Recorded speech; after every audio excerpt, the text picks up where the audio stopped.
Hello, everyone. It's Shane Conto, your Wasteland reviewer, and welcome to the Wasteland Watchlist here on the SPDM Crew Podcasting Network. And this is my weekly show where my guests and I play a little bit of movie roulette and randomly select something from my obscenely large, obnoxious watch list that could be literally anything. I've talked about 4 hour epics like Heaven's Gate on this show and 2 minute war bond propaganda films for World War II because Alfred Hitchcock directed it, and anything in between. And joining me is actor, filmmaker Anna Campbell. Thank you so much for coming on. Oh God, I love being here with you. It's the most fun. The most fun. We always have the best chats. Yes, and I appreciate you coming on to talk about what a wild film we're about to dive into. And this is The Moon and Sixpence. And this film is loosely inspired by Gauguin's life, which my wife knew who he was and was like, that guy's a piece of shit. And I'm like, and then as it turns out, so is the story of Charles Strickland. So, Yeah. a middle-aged stockbroker who abandons his middle-class life, his family, and his duties to start painting, as he has always wanted to do. He is from then on an awful human being, wholly devoted to his ideal, beauty. I do have a little bit of background here. So this was released October 27th, 1942, clocking in around 89 minutes, directed by Albert Lewin, starring George Sanders, which that was one of the things that grabbed my attention because, anytime we got your Khan Mm-hmm. popping up in something.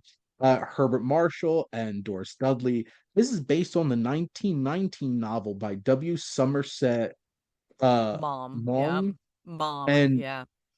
this is a box office of $1.2 million. Is This that a actually lot? made. Does that mean a lot back then? I don't actually know what that means I today. think making a couple $1 million in the 40s was good because I Significant. feel like Yeah. most films budgets, unless it was like an obscenely massive film, were in the Mm. couple 100,000. Yeah. Um, it's been so funny because I've been doing so many Hitchcock episodes for my other show, and it's like the budget was £50,000. I'm like, well, I guess I would have to convert that, I guess. This was indeed nominated for an Academy Award for Best Music Scoring of a Dramatic or Comedy Picture. Mm-hmm. Did they have Sure. one separate for musicals then? Because I'm like, usually it's dramatic or comedy, and I'm like, this had both of them. I don't know. That's interesting. Um, there was a second version to avoid issues of Polynesian English marriages because that was a no-no. Because that was the problem with That was this the marriage, problem. not that he married like a 14-year-old. Well, and let's be clear, not only does he marry we're kind of jumping straight to the end there, but also the character is still Polynesian. The character is still a Yep. Tahitian woman. She's just played by a white woman. And it's like, oh, you didn't solve by any modern standards, you did not solve your problem. But yeah, maybe the least of our problems. Maybe, Yep. I don't know. Yeah. Now, Marshall later played the author of the book that this is based off of in the film The Razor's Edge. So that's an interesting little Oh, I layer of didn't trivia know there. that. Oh, fun.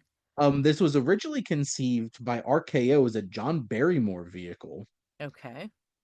which is interesting. And this was shot over 32 days for $401,000.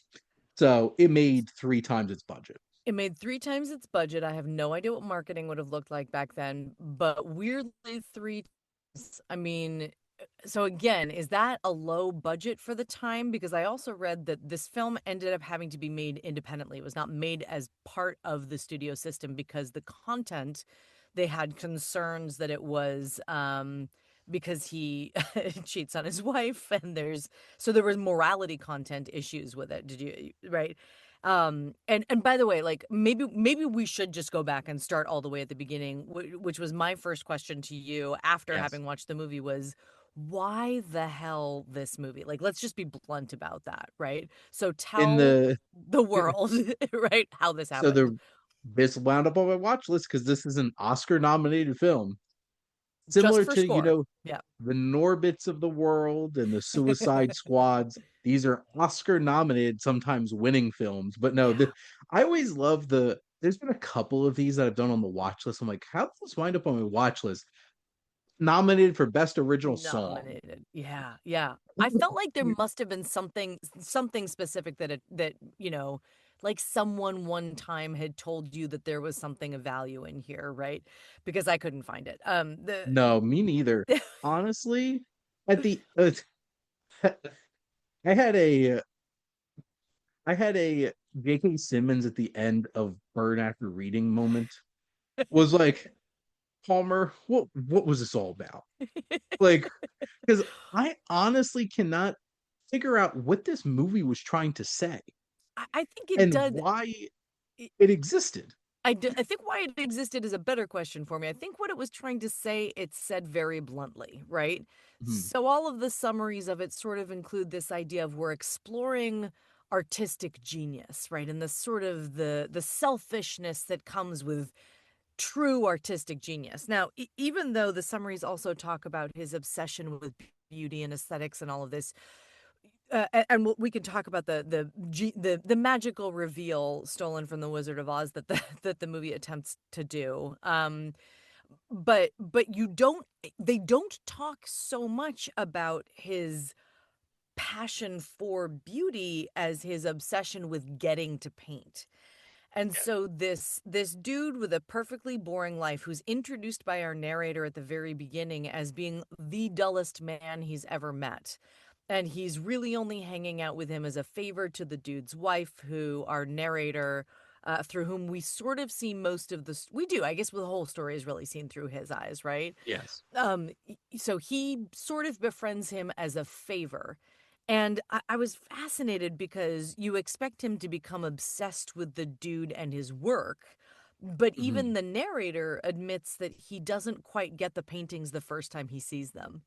And I Yeah. found that just the strangest twist. So what you end up with is just this character who goes from perfectly bland to completely narcissistic, right? Yeah. Like the most full, and it feels a little bit jarring even in the moment.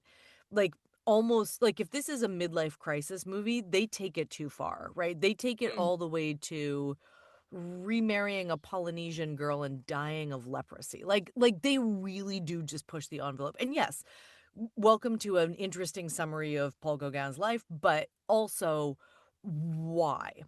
And so I really was trying to figure out how this movie could end up in anyone's canon list. And I understand the placement of it as Oscar nominated at all, but I actually got more interested in Albert Lewin and his sort of his canon. He didn't direct that many films, Mm. but the film he's probably the most famous for are the next two right after this. And I had to, because I was just obsessed with why the heck this guy mattered at all anymore, sit down and watch Picture of Dorian Gray, which is, I Mm. think, came out just a couple of years after this. And the amount that that is a much more refined film compared to this one. And we also should mention to everybody, I am not well versed in this time period at all. I was a musicals girl, so I've seen all of the big spectacles of this era, but I had not seen very many of the straight Oscar nominated unless it was super big. So I hadn't seen Picture of Dorian Gray before. That film is a different experience. And in some ways, also explores a male obsessiveness in a Yeah. very successful way. And I feel like this is like the warm up film for how he got to get to that one. But I'm surprised with how blunt and basic this one was that he gets to go on to do a couple of really, well regarded films after that. I was so perplexed by this movie and the vibe it was going for and the story it was telling and why I should care. Yeah. Honestly, Yeah. because you have this character who we're following along, who's basically the protagonist of the story, who is following along with this complete scumbag, who like I feel like one of the only reasons why I was even a little bit interested in Strickland as a character is because of George Sanders. Yes. Because he has presence He has and that presence. voice, and it's one of those types of things where I'm like, did this hit because like they cast the right person to be in this movie at the Which for time? sure happens, right? Which for sure happens. And there's a couple of fabulous performances. What's the name? Nicholas. Who's the dude who takes him in? I'm looking at my list over here. Is that Eric who plays Captain Nichols? Is that right? Who plays the dude who takes so we're going to just tell you this story bluntly because you sort of have to keep up with us. So we go Yeah, from London to Paris to Tahiti. So yeah. when we make the move abandoning our family in London, we end up in Paris. Whereupon we sort of our hideous main character gets sick and is taken in by someone who deeply respects the kind of artist that he believes him to be or to be able to be. Mhm. At which point, once he gets better, he never quite leaves and then steals the dude's wife, and she ends up committing suicide, I think, dying certainly. Yes. Which Like, and even so, even weirder, he didn't steal the wife. oh yeah, yeah, The wife correct, correct. was just like, I can no longer be with you. I have Yep, to be with I'm this obsessed man. with him. Yeah, And he's it's just like, I want nothing to do with you. straight male fantasy. Like, I don't know what it is, but it really does play this sort of like like it's like someone was trying to go, but true artistic genius just is what it is, and the film does not successfully make you want to go there at all. Like, part of it I think is that the Strickland character is played by Sanders, Mm, well, is written to have no emotional reaction to anything, no. like to actually nothing. Like, he literally becomes this sort of blank slate of selfishness. And Hmm. so, as you said, when the wife chooses to leave the dude who saved his life and given him the ability to become the artist that he's become, she's like, I'm just drawn to him and I cannot prevent myself. And then 2 scenes later, they're like, where is she? And he's like, oh yeah, she fucking died. It's like, Which, they're not even trying to manipulate your emotions because you're like, what? Where are we right now? What's even going on? which, which, the whole second act of this movie Oh was God. the strangest thing because there's even weirder layers to this that we haven't even mentioned yet, which is Gosh. so he's like, he has to convince. So Dirk Strove There we go. Dirk. um Yeah. has to convince his wife to let him come in because she is adamant that he cannot be there. I'm like, does she know at Yes. this I moment forgot. that like Yeah. does she know at this moment that if this man even comes anywhere near her, she cannot resist him? And I'm like, did did Gauguin write Where this? did that Like yeah, where secretly did that write come this? from? It's like Yeah. this feels like how this film plays out feels like a film based off of the most egocentric autobiography ever. Because Yes. this whole entire film, like women are throwing themselves at Strickland without him even caring. Yeah. And so, and it gets weirder because not only, If possible, it yes, gets weirder. not only does she like, no, I'm leaving with him. Dirk's like, no, you both stay. I'll leave from my own I'll leave home. my And apartment. Yeah. Yeah. What? I'm Where like, are you going? Right? Yeah. Where'd you go? so he he Strickland is so dynamic that this woman wants to throw herself at him, and And Dirk chooses to become a cuckold to him. And I'm just like, what's this? What is this movie? to protect his art, which again, we still haven't seen. Yes. Like, but we don't see, and so maybe we should just to get to the glorious end, right? The clever conceit of this film is that when we move from Europe to Tahiti, the Yes. film changes from straight black and white to a sepia tone, which I will admit warmed things up, Mhm. brought us to a different place. It was a really interesting choice. And then, and we have to remember because I had to look it up. I was like, this can't be, this couldn't have led to. This is years, several years now after The Wizard of Oz. So this conceit has been performed by accident or not. And then at the very bitter end, all of a sudden, we pop into color just to see the paintings. And I read also that that Gauguin, they had originally just used reproductions of Paul Gauguin's Mhm. work, and that I hope it's Paul. I'm saying Paul Gauguin like I'm sure that I know it's Gauguin, but I can't remember. Is it Paul Gauguin? The I, dude, the painter yes, Gauguin. Yeah, yes. okay, great. I was like, that feels right in my face, but I'm not actually positive. Right. So, and they couldn't use them. So they had to do these sort of like super okay reproductions that are kind of vaguely along a similar line of, but Mhm. then you're already not dealing with artistic genius, period, end of story. Yeah. And right. And you're not. Right. So they pop into color, and the doctor, not even our narrator, but random doctor dude walks through, at which point and he's dead on the floor because he's died of leprosy, right? And the 14-year-old wife, who's probably now 16 at this point, Yep. um lights the whole building on fire, sending up all of the artistic genius in flames, which we know is not what happened with Gauguin's work, I'm pretty sure, because we have Then we would examples of never have those. seen it. So, Correct, exactly, right. So, and maybe that is I don't actually know the end of Gauguin's life, but it's so over the top and it's so on the nose, and she's like sobbing, prostrating herself on the floor in front of it, and she's like, I promised him I would do it. And it's like, okay, what's the point, right? If we're here to worship artistic genius and yet no one else gets to appreciate it, then we're just living in man narcissism land. And I think that that's the best way to put it. It's just popping into my head. I'm in the middle of reading Werner Herzog's book, or rather he's reading it to me, because this was one of mhm. the few books that I was like, okay, if the author of this biography in his nonsense German accent is going to read it to me, I probably should listen to it like that. And the ego match is the same. But I Yeah. know like, absolutely, like, this man has no, either has no sense of how he comes across, or is just so pleased with himself he's going to go ahead and do it anyway. It's astonishing. But we know that man's genius. Right? We Mhm. we can't really argue, whether you like his films or not, that he hasn't made some of the most creative and intense, and he's straddled documentary and narrative.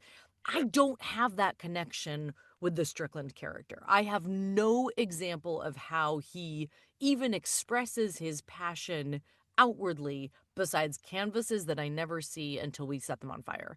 And Yep. that's a problem for me as someone who's trying to get into the story.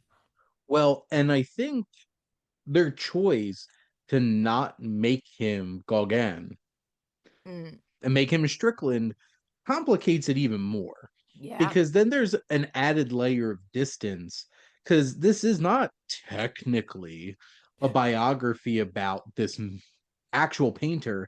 It's Hmm. a fictionalized account of a painter like Gauguin.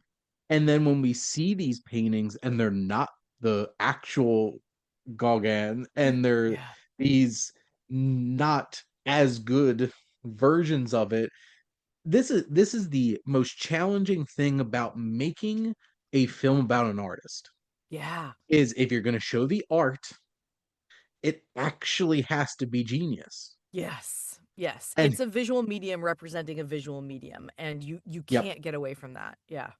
And like if you're making a film about a musician and the music that they come up with isn't masterful, Yeah. then it's not going to click right. And then you're Yeah. just like, it it breaks the illusion. Yes. Breaks that illusion of, and it just didn't hit in that way. And you make a really good point, because then at the end of the day, this is just about some narcissistic jerk, which that's what this whole film feels like to me. Yeah. I'm like, this just felt like a giant ego stroke Yeah. for this guy, because the protagonist never like truly judges him Mhm. Mhm. in a way that calls him out on this, Mhm. Mhm. which then the film doesn't either. Yes. So then the film's just walking through like, this is the kind of stuff that just Oh, I lost you a little happens bit. to geniuses, and you're just like, this is ridiculous. And I got to the end of the film and just was sitting there like, I didn't like this. Yeah. I perplexed by this movie. And I feel like George Sanders is like one of the main reasons why I was even engaged even just a little bit because like at least that presence and he played it perfect. He Yep. played this character exactly how it was supposed to be. Yep. But I think And that's actually also a mistake, right? Because you don't see any actual struggle from him. He simply mhm, abandons everything, goes off, does whatever he wants, fucks everybody over, yep, destroys several women's lives, kills a few of them, abandons his children, probably burns down a village in Polynesia. I mean, like the whole thing is there's no moment of contemplation even for him or of the massive ego being explored. It simply happens. And it would be more interesting if it was a mental break. It would be more interesting if there was something he truly felt like he was fighting for, but there's no fight in the character. And no. again, I think that's how it's written. I don't think that that's Sanders' fault, but I do think that you end up with a kind of an empty feeling at the end of it, being like, wait, whose perspective? First of all, I don't understand why all of these women keep crying. I don't understand. And right, I mean, just from a bluntly, and you've said this already, and I want to give you full credit for being like, this is the worst, most sexist, like representation that probably came out of this era, right? Hilariously, now the two films that we've talked about, we've both had to be like, yeah, there's some problems with how women are represented and sort of what is expected of women within them, but this one takes the cake. I Mm. mean, this one is truly, the women are caricatures, but kind of so are the men, right? This Well, idea that's that the we're thing all because bowing to this genius. Yeah. Strickland is a one note character. It's Yes. just he just has this completely aloofness Yes. and ego, and that's it. Yes. Yes. And the protagonist character is a nothing character too. He's just an observer. To And the then point where he's not even there at the end. yeah, He's not even there. He's talking about what he heard happened. It's yep. insane. Like, And then every other character along the way has like a trait that defines them, and that's about it. yeah. And one film that I use as a benchmark because there are great films that are about terrible people. Yes. Yes. I always use There Will Be Blood, which is a film that I absolutely love, is one of my favorite films. That is how you make a film about somebody who is a complete bastard. Lots of And terrible people, actually. Lots of yes, terrible people in that film. but the film Daniel Plainview has moments where he's forced to reckon with his actions. He has other people call him out on his actions, and he, reacts accordingly in his twisted mind. Um, so like Totally. totally, this movie had none of that. It's Daniel just Plainview is fighting for power, and he's fighting for maybe the ability to do whatever he wants, and he's fighting yeah, for the money that he didn't have, and he's mhm, fighting other people to keep control over that little piece of land that he grabbed. So there's stakes. There's yeah. intense stakes of, right, who's literally gonna, suck with our milkshake straw. Best scene ever. I mean, just it's Yeah. great. Right. This has none of that tension. This entire film lacks that that need and that drive. And if you're talking about any version of passion without representing passion itself, I get confused, right? What's you made such a important and like hit the nail on the head point of there is no tension in this movie. No You tension. you can't make a movie without some kind of conflict and tension because then otherwise it's just what is it? This Yeah, movie just goes through the motions of people just letting things happen. letting a shitty dude do some shitty things. Like, even to the point, the scene where the doctor walks in and is like, they all already know. You see how your face has changed. You've got the leprosy. And he's like, oh, okay. Well, guess I'll keep painting then. Like, that's the entirety of the scene. Like, it's like, then he's dead, and you're sort of like, oh, I guess that happened somewhere in between these three Well, I things. guess the Like, only positive thing is this terrible human being is no longer on this does earth.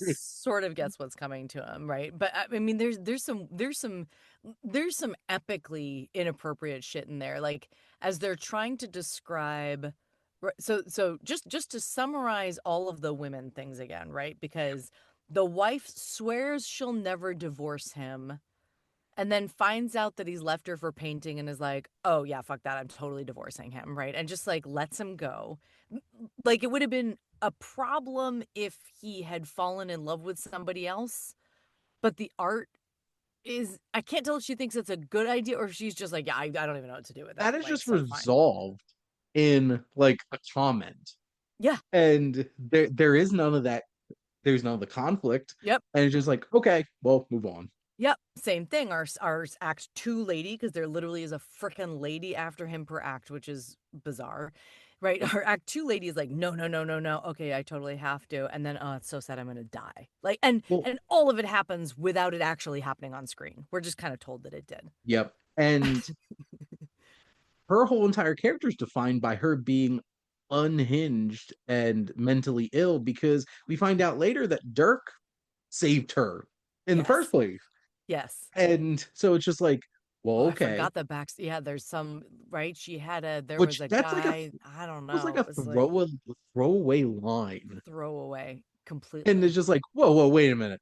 Yeah. That's some context that would have been so much more helpful like 20 minutes ago Yep. watching this movie. And then the I think the most disgusting is the third act because Yep. they're like it's not even just that like he finds this 14-year-old girl and he's like Oh, it's much mine. worse than that. Yeah. No, it's just like look at this 14-year-old girl. She'd be great for you. And I'm like, But here's why. Here's even worse. The landlady at his hotel is like, you're going to be here forever. You don't have any money. you She's need at a least wife. got a piece of land down Yes. by the river over there. He literally marries the girl for her money. And the girl is, visibly obsessed with him, but we have no idea why. There's been no interaction whatsoever. Right. And You so heard he that George literally, Sanders voice and immediately became she was like, attached. look at that jawline. Wow, wow. And by that point, he's got that terrible beard too, this like Yeah. fake beard going on. So Yeah. it's like even more bizarre. And we also go from like kind of mediocre sets to truly terrible sets in Tahiti, which are like, the blunt grass huts of, Yep. someone's imagination. There's nothing based in any version of truth in there. And then I wrote this down because it pissed me off so much. So he marries her for her money. And remember, this is the character that was recast as an ethnically accurate actress to the white woman to make it somehow okay. Yep. And he says to her, I shall beat you, you know. And she says back, how else will I know you love me? And that summarizes how easy it is for this dude to just get what he says he wants and not give a Well, flying bloop about anybody around him.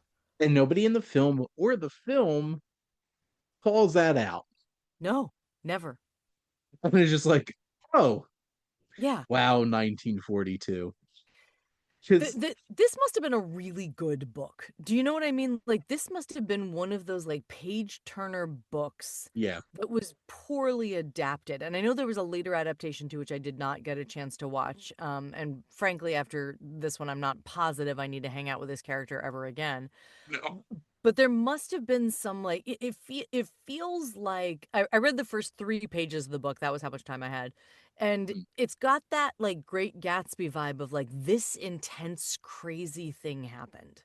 This mm, thing I cannot explain, and therefore I must get it out and write it down.